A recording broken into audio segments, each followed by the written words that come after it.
Day 2 in Vrindavan. বৃন্দাবনের দ্বিতীয় দিনে এত রকমের প্রসাদ, এলাহি ব্যাপার। বৃন্দাবনের সমস্ত মন্দির দর্শন, সারাদিনের ছোট্ট একটি ব্লগ।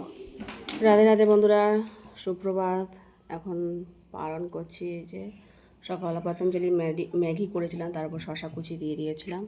তো এই ঠান্ডা করে এখন প্রসাদ পাবো সকলে মিলে। সবাই রেডি হয়ে গেছে, আজকে যাব বৃন্দাবন।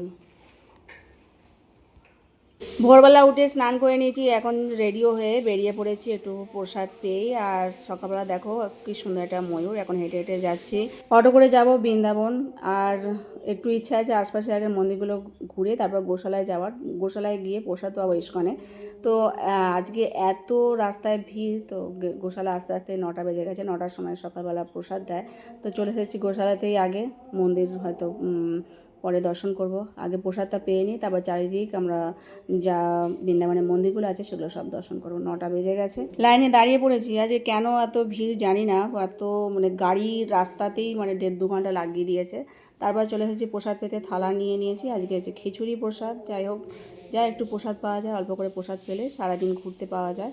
তো খিচুড়ির সাথে পাঁপড় ভাজা আছে, আর এটা হচ্ছে চাটনি ধনে পাতার। তো যাই হোক, প্রসাদ পেয়ে আবার সমস্ত মন্দিরগুলো দর্শন করবো। আবার মন্দিরগুলো 12টার মধ্যে দর্শন করে নিয়ে নিতে হবে, নইলে আবার মন্দির বন্ধ হয়ে যায়, ভগবানকে রেস্টে দিয়ে দেয়, তখন আর দর্শন হবে না। আবার সেই 4টে-5টার সময় মন্দির খোলে, এই একটা ঝামেলা।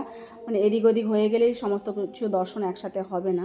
তবু যতগুলো দর্শন করা যায় সেইরকমভাবেই বেরোবো। বাল্যভোগ পেয়ে এখন চলে এসেছি আমরা ইস্কন মন্দিরে। তো এখানে আবার প্রভুপাদের কাছে চলে এসেছি, এখানে দর্শন করে নিয়ে আর কৃষ্ণ বলরাম মন্দিরে দর্শন করব। আর যেহেতু কালকে একাদশী ছিল, আজকে দ্বাদশীর প্রসাদ সমস্ত জায়গায় দেয়। তো ইস্কনেও আমরা পেয়ে নিলাম গোশালাতে। আর এখন এখানে কীর্তন হচ্ছে, ভগবানের কাছে একটুখানি বসবো, তারপর বাদবাকি মন্দিরগুলো দর্শন করব। খুব আনন্দ লাগে এখানে আসলেই। আর চেষ্টা করি 12টার মধ্যে যাতে সব দর্শন হয়, কিন্তু তাও হয় না। রাস্তায় অনেকখানি সময় চলে গেছে আমাদের, এত ভিড়, এত জ্যাম।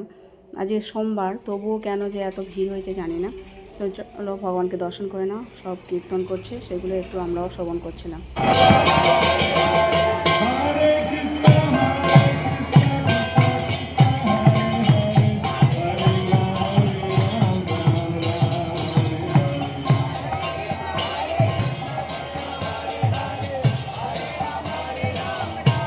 তারপর এদিকে এসে দেখলাম যে চরণামৃত সবাইকে দেওয়া হচ্ছে, তো সেটাই আমরাও খেতে গেলাম। আমি বললো যে একটু সেবা করে দিতে, কারণ অনেকেই চরণামৃত নিচে নিতে পড়ছে।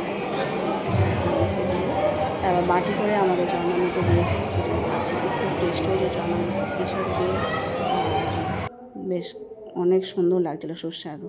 আশপাশটা আমরা একটু দর্শন করে নিচ্ছি, ঘুরে নিচ্ছি। খুব ভালো লাগে এগুলো দেখতে আর ঘুরতেও। সকলে মিলে এই দর্শন করছিলাম। আবার একটু ভেতরে ঢুকেছিলাম, এখানে অনেক বিগ্রহ আছে ভগবানের, সেগুলো দর্শন করছিলাম। আসলে চারিদিকটা ঘুরতে ভালোই লাগে। আমাদের গোস্বামীগণও আছে, সমস্ত মিউজিয়ামটা ঘুরে তারপর আবার মন্দিরটাও ঘুরছিলাম, কেননা মন্দিরটা তো দেখার মতো, এত সুন্দর কারুকার্য। বৃন্দাবনের ইস্কন মন্দির দেখলে মুগ্ধ হয়ে যাব, এত সুন্দর। যতবারই আসি আমার আশপাশটা দেখতেই ভালো লাগে। কিছু ফটো, কিছু ভিডিও তুলতেও ভালো লাগে। সমস্ত ভক্তরাও দেখছিল, তারা ভিডিও করছিল, সেগুলোও দেখছিলাম। তারপরে চলে আসি আমরা রাধা দামোদর মন্দির। এই মন্দিরে ভগবানের পদচিহ্ন আছে, আর এই মন্দির পরিক্রমা করলে গোবর্ধন পরিক্রমার ফল পাওয়া যায়। তো তোমরা একটু দর্শন করো, আমরা পরিক্রমাও করব। সনাতন গোস্বামী বৃদ্ধ বয়সে গিরিরাজ পরিক্রমা করতে পারতে না, তখন ভগবান বললেন যে তোমাকে আর পরিক্রমা করতে হবে না, তোমার যখন এখন কষ্ট হয়। তবুও এই যে গিরিরাজটা আছে তার উপর হলুদ যে পদচিহ্নটা আছে, এটা ভগবানের। তো তখন ভগবান বললেন যে এইটা প্রদক্ষিণ করলেই তাহলে তোমার গিরিরাজের ফল পাওয়া যাবে। তাই এই মন্দিরটা সকলে পরিক্রমা করে, পুরো গিরিরাজ পরিক্রমার ফল পাওয়া যায়। তারপর চলে আসি আমরা প্রভুপাদের ভজন কুটিরে। এখানে প্রভুপাদ ভজন করতেন, সেটাকে একটু দর্শন করলাম। খুব ভালো লাগলো, শান্ত শিষ্ট স্নিগ্ধ জায়গা। তারপর আমরা পরিক্রমা করছিলাম মন্দিরটা, সবাই মিলে পরিক্রমা করতে বেশ ভালোও লাগছিলো। আর এই মন্দির পরিক্রমা করার সময় রূপ গোস্বামী আর সনাতন গোস্বামী সমাধি আছে, তো সেখানে ওনার জপের মালা, সেই জপের মালার মধ্যে আমাদের জপের মালা একটু ঠেকিয়ে, তারপরে তার পাদুকাও ছিল, সেটাও মস্তকে আমরা নেওয়ার পর খানিকক্ষণ বসেছিলাম। এখানে কীর্তন হচ্ছিল সবাই মিলে। তারপর আবার পরিক্রমা শুরু করে দিয়ে এখান থেকে আবার অন্য জায়গায় যাওয়ার আছে, রংজি টেম্পলে যাব। তো সেটাও আবার 12টার মধ্যে বন্ধ হয়ে যায়, দেখা যাক বেশি টাইম নেই, কেননা এতক্ষণ সব মন্দিরগুলো দর্শন করতে করতেই সময় চলে গেছে। তো দেখা যাক, যদি দর্শন হয় ভালো, নইলে আবার সেই বিকেলবেলা 4টের সময় মন্দির খুলবে, তখন দর্শন করবো। তো আসার পর দেখি মন্দির বন্ধ হয়ে গেছে, ভেতরেও দর্শন করতে পারলাম না। তো যাই হোক, আবার দর্শন করতে আসতে হবে ব্যাকে। তো বাইরেই খুব সুন্দর লাগছে, একবার দর্শন না করলে হয়। তবে আমি আগেও এসেছিলাম, তখন দর্শন করেছিলাম। এখান থেকে এখন যাব নিধিবনে, কেন নিধিবনও আবার মানে আধ ঘন্টা পর বন্ধ হবে, 12:30টায়। তো ভালোই হয়েছে, আমরা আবার নিধিবনে চলে এসেছি। তোমরা একটু দর্শন করো।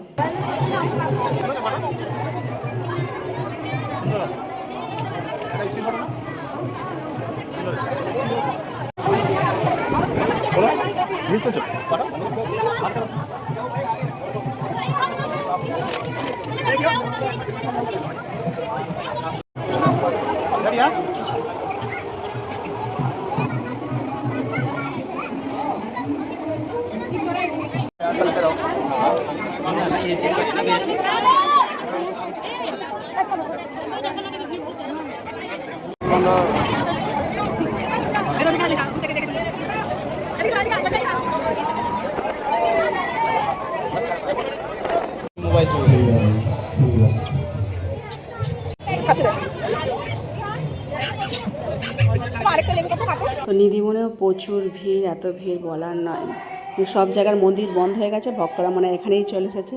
তো যাই হোক, তোমরাও একটু দর্শন করো, কেন নিধিবন হচ্ছে সেই দিব্য জায়গা যেখানে রাধাকৃষ্ণ প্রতিদিন রাসলীলা করে। তারপর এখানে আছে অষ্টসখী মন্দির, সেটাও দর্শন করছিলাম। আর তোমরাও একটু দর্শন করো। আর বুঝতেই পারছো কত ভিড়, জায়গা নেই। আমরা যে লাইন দিয়ে ভেতরে ঢুকবো, ওই আস্তে আস্তে করে ঢুকছিলাম।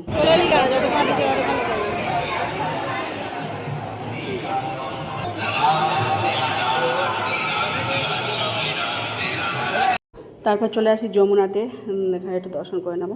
আমরা কিন্তু আবার দুপুরে প্রসাদ পাওয়ার জন্য গোশালায় যেতে হবে। আর এখানে মানে টোটো বা অটো খুব মানে অ্যাভেলেবেল নয়। এই রাস্তা বন্ধ, ওই রাস্তা বন্ধ, কন্টিনিউ থাকে, তো খুব অসুবিধা হয়। এটা হচ্ছে কেশিঘাট। কেশিঘাট কিন্তু আগের মতো আর নেই, জল দেখতে পাচ্ছ বালি ফেলে দিয়েছে। আর মানে কিছু একটা প্রজেক্ট হচ্ছে, তো আগের মতো সেই কেশিঘাট আর দর্শন হলো না। তো আমরা এখানে বসেছিলাম, একটুখানি বসে আবার চলে যাই গোশালাতে। দুপুর 3টের সময় আবার প্রসাদ পাবে। আর আজকে একটা বিশেষ দিন, আমার গুরু মহারাজের ব্যাস পূজা।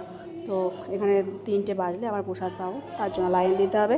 আর কত সুন্দর কিউট কিউট সব বাছুরদের তোমরা দর্শন করো গোশালার মধ্যে। আশপাশটা একটুখানি ঘুরছিলাম, খুব ভালো লাগে জায়গাটা। তারপর লাইনে আবার দাঁড়িয়ে পড়েছিলাম, অনেকক্ষণ লাইন দিলাম, প্রায় আধ ঘন্টারও বেশি হয়ে গেছে লাইন দিচ্ছে। আজকে প্রচুর ভক্ত এসেছে প্রসাদ পাওয়ার জন্য। আর আজকের প্রসাদ তো মানে স্পেশাল ছিল।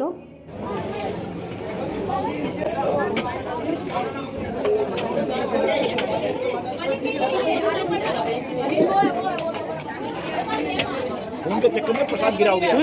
कहाँ गिरा हुआ? गिरेगा, आगे किसका धक्का लगेगा? नहीं लगेगा, दीजिए।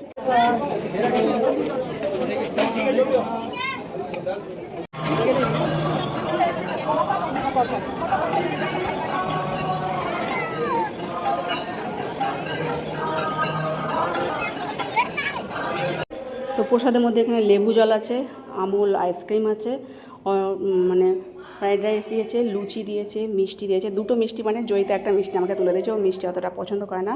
পরমান্ন আছে, পনির আছে, আলু পটলের রস আছে, আর তার সাথে বেগুনিও ছিল, আর ডাল। খুব সুস্বাদু প্রসাদ হয়েছিল। পনিরের এটা তরকারি। তো যাই হোক, 1 প্লেট প্রসাদ দিয়েছে, তাতেই পেট ভরে গেছে। তো পরের বার জয়িতা আবার একটুখানি অন্ন নিয়েছিল, তার সাথে আবার ছিল দিলাম ফুলকপি আলু পনিরের রসা, ওটা আবার আলাদা। প্রভুজি ঠিক আমাদের পেছনেই বসেছিল, ওনার প্রসাদ পাওয়া হয়ে গেছে। প্রসাদ পেয়ে আমরা আবার গোশালা আশপাশটা একটু ঘুরে টোটো করে আবার ওই রংজি মন্দিরে যাব, ওটা দর্শন হয়নি বলে। আর 2-1টা দর্শন করে তারপর আমরা বাড়ি ফিরবো। তো চলো, এখান থেকে চলে এসেছি রংজি মন্দিরে, তোমরা একটু দর্শন করে নাও। এখানে নারায়ণ শয়নে আছে।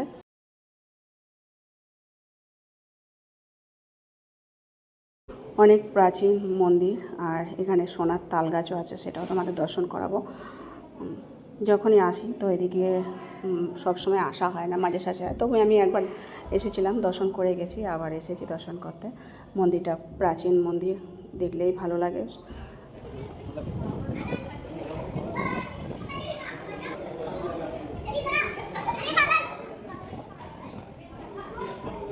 তো এখানে আছে বৈকুণ্ঠ দ্বার, যেখানে বছরে একবার বৈকুণ্ঠের দ্বারটা খোলা, তার তারিখ দিয়ে দেবে সেই দিনটা কবে, তো সেটা তোমাদের দর্শন করাবো। আর আছে ব্রহ্মকুণ্ড। ব্রহ্মকুণ্ড হচ্ছে সেটাই যেটা ভগবান সমস্ত ব্রজবাসীকে নিয়ে বৈকুণ্ঠের ধামে গেছিলো। এই কুণ্ডের জলের ডুবে সবাইকে নিয়ে গেছিলো, ডুব দিলেই সে বৈকুণ্ঠে চলে যাবে। তো সেই কুণ্ডটা তোমাদের দর্শন করলাম। দেখলে এখানে মানে ঝড় বৃষ্টি শুরু হয়ে গেছে। সোনার তাল গাছের কাছে দর্শন করে আমরা আশপাশটা মানে মন্দিরের ভেতরে দর্শন করবো বলে চলে এলাম, কেননা বৃষ্টি পড়ছে আর একটু ঝোড়ো হাওয়া। এখন সকাল থেকে খুব গরম পড়েছিল, তারপর বিকেলবেলা আবার একটুখানি মেঘলা করেছে, তার জন্য ঝোড়ো হাওয়া আর ঝিরিঝিরি বৃষ্টি হয়েছে। তো তোমরাও একটু নারায়ণকে দর্শন করে নাও, প্রণাম করে।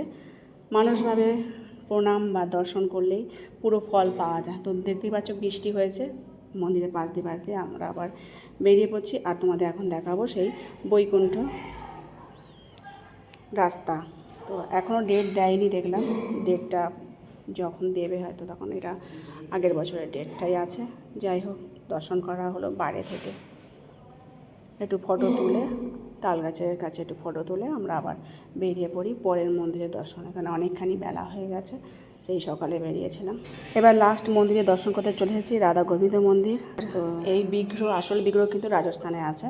তো যে বিগ্রহ এখানে আছে সেটাই দর্শন করাবো। তাই এখানে দেখলাম একজনের মোবাইল নিয়ে নিয়েছে, তো মানে সবাই ব্যস্ত হয়ে গেছে। বাঁদরের খুব উৎপাত, দৌড়াদৌড়ি করছে, আর এই যে মোবাইল নিয়ে বাঁদরটাও দৌড়াদৌড়ি করছে। এটা দর্শন করে বাড়ি ফিরবো। আজকের মতো ভিডিও এখানে শেষ করছি। সকলে ভালো থেকো, সুস্থ থেকো। হরে কৃষ্ণ।